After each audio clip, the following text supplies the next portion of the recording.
topik ini menjadi sangat penting untuk dibahas, mengingat banyak pihak yang sering salah anggap tentang Aceh dan sering menyudutkan Aceh dalam perjalanan tanah air tercinta ini. Banyak sejarah yang terlupakan dan hilang dari buku sejarah di sekolah-sekolah. Banyak isu yang berkembang kalau Aceh adalah negerinya pemberontak, pengkhianat, makar, tidak setia kepada NKRI, dan lain sebagainya.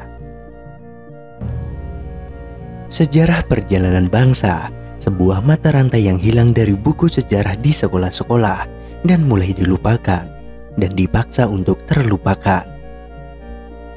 Salah satu upaya pengkaburan sejarah dan pembunuhan karakter di masa Orde Lama dan Orde Baru.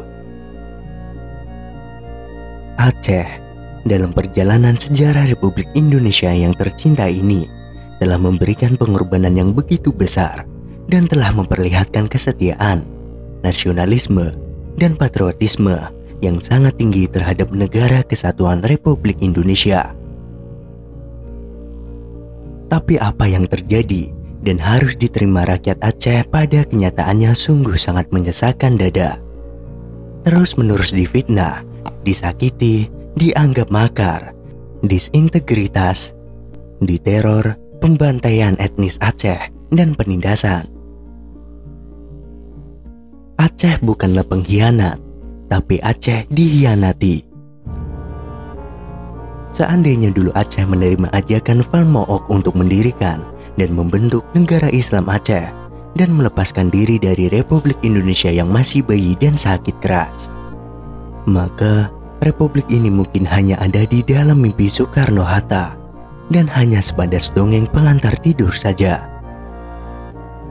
Sejarah mencatat dan telah membuktikan kalau kesetiaan rakyat Aceh terhadap Republik tercinta ini pada saat kritis dan hampir mati sudah teruji dan tidak perlu diragukan lagi.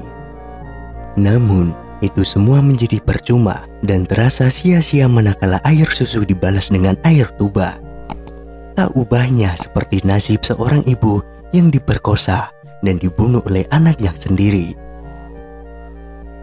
Setelah masa-masa kritis Republik Indonesia terlewati dan semuanya kembali normal, Bung Karno mengingkari janjinya.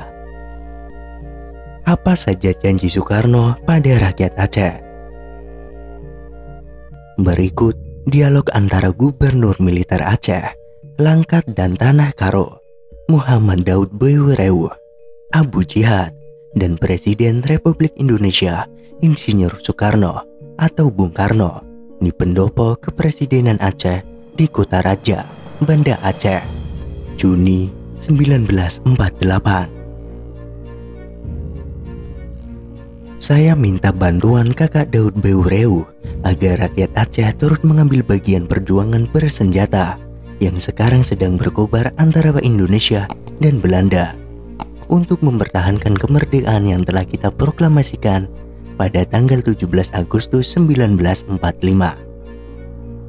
Ujar Soekarno. Saudara Presiden, kami rakyat Aceh dengan segala senang hati dapat memenuhi permintaan Presiden. Asal saja perang yang akan kami kobarkan itu berupa perang sabil atau perang fisabilillah, perang untuk menegakkan agama Allah, sehingga kalau ada di antara kami yang terbunuh dalam perang itu, maka berarti kami mati syahid. Ujar Daud Beurew. Kakak, memang yang saya maksudkan adalah perang yang seperti telah dikobarkan oleh pahlawan-pahlawan Aceh yang terkenal seperti Tengku Terji di Tiro dan lain-lain, yaitu perang yang tidak kenal mundur, perang yang bersemboyan merdeka atau syahid. Ujar Bung Karno. Kalau begitu, kedua pendapat kita setelah bertemu dengan saudara Presiden.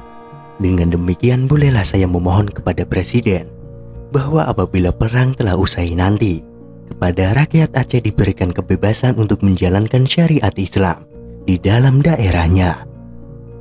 Ujar Daud Beurew. Kemudian kata Bung Karno, mengenai hal itu, kakak tidak usah khawatir, sebab 90% rakyat Indonesia beragama Islam. Maafkan saya Saudara Presiden kalau saya terpaksa mengatakan bahwa hal itu tidak menjamin bagi kami. Kami menginginkan sesuatu kata ketentuan dari Saudara Presiden, kata Daud Beureu. Kalau begitu baiklah, saya akan menyetujui permintaan kakak itu, ujar Bung Karno. Alhamdulillah, atas nama rakyat Aceh saya mengucapkan terima kasih banyak. Terima kasih atas kebaikan hati Saudara Bung Karno. Kami mohon sambil menyodorkan secari kertas kepada Presiden. Sudi kiranya Saudara Presiden menuliskan sedikit di atas kertas ini. Melihat permohonan Daud Beureu itu, Bung Karno menangis terisak-isak dan berkata, "Kakak, kalau begitu tidak ada gunanya aku menjadi presiden. Apa gunanya saya menjadi presiden kalau tidak dipercaya?"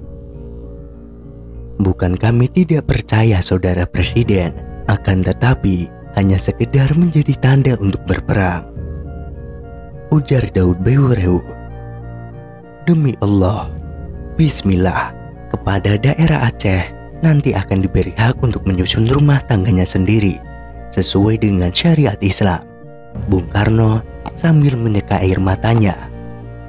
Demi Allah, saya akan menggunakan pengaruh saya agar rakyat Aceh benar-benar nanti dapat melaksanakan syariat Islam di dalam daerahnya.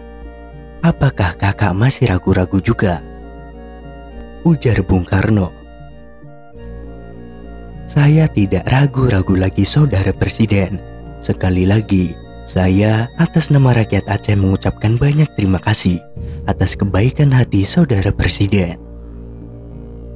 Begitulah kutipan perbincangan antara Bung Karno dan Muhammad Daud Beureu di saat Republik Indonesia nyaris tamat dan diblokade oleh Belanda dari laut, udara, dan darat. Saat itu hanya tersisa Aceh sebagai satu-satunya wilayah yang tak tersentuh Belanda.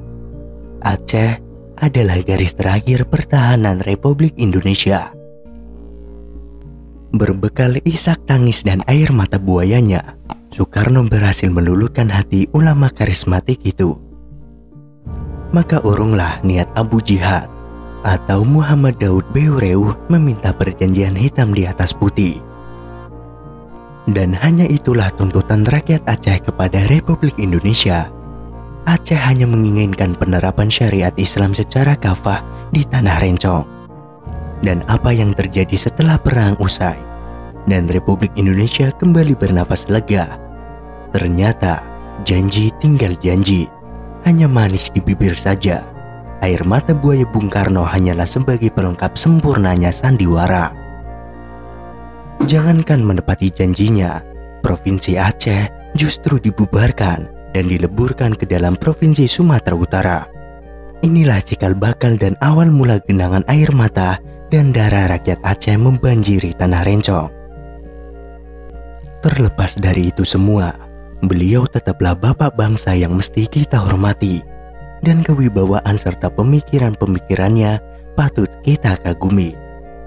Semoga Allah mengampuni segala kekilafannya di masa lalu dan menerima segala amal ibadahnya. Amin, amin, ya robbal alamin. Al-Fatihah untuk Bung Karno.